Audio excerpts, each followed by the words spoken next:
What's up mga idol? So this vlog mga idol ay meron tayong panibagong ilalabas na unit. Ito nga po pala mga idol ay biyaheng Mindoro. Ayan, napakaganda na naman ang ating model.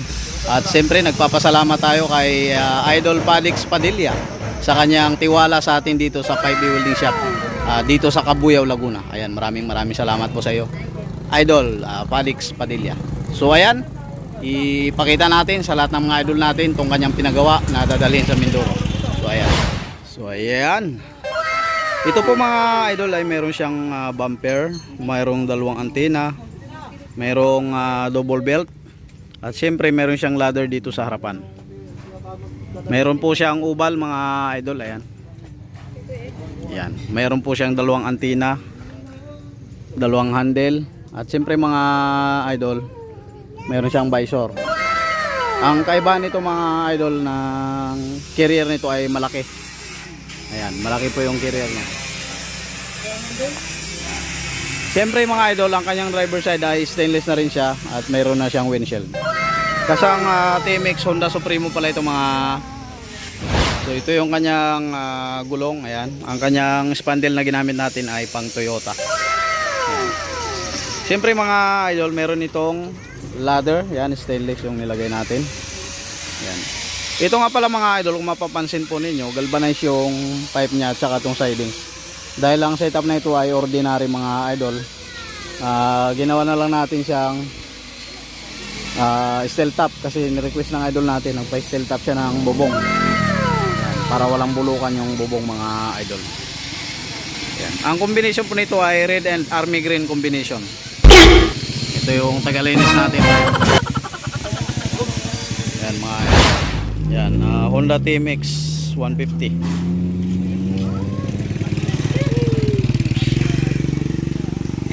Ito nga po pala mga idol ay meron na siyang side mirror.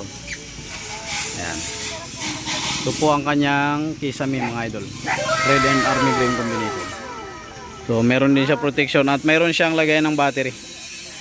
Ayan. Dito naman mga idol sa bandang likuran, ayan, may naglilinis pa. Meron na din siyang mudguard mga idol na nilagay natin. Ayan, ayan. Upuan dito mga idol ay folding. Ayan, foldable. Foldable po yan. Kulay pula yung nilagay nating kulay. Yung ating rubber pad ay kulay pula. Ayan, ito yung kanyang loob. Ang capacity po pala nito mga idol kasama doon sa driver ay 7-seater.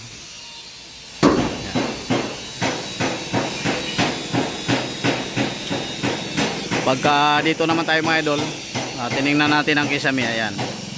Ayan po yung kanyang kisame. Ito yung kanyang carrier dito sa likod.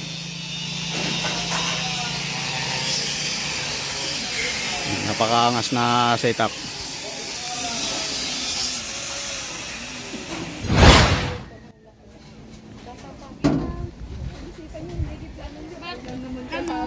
Ayan. So maya mga idol ay biyahe na yan yung idol natin papuntang Mindoro.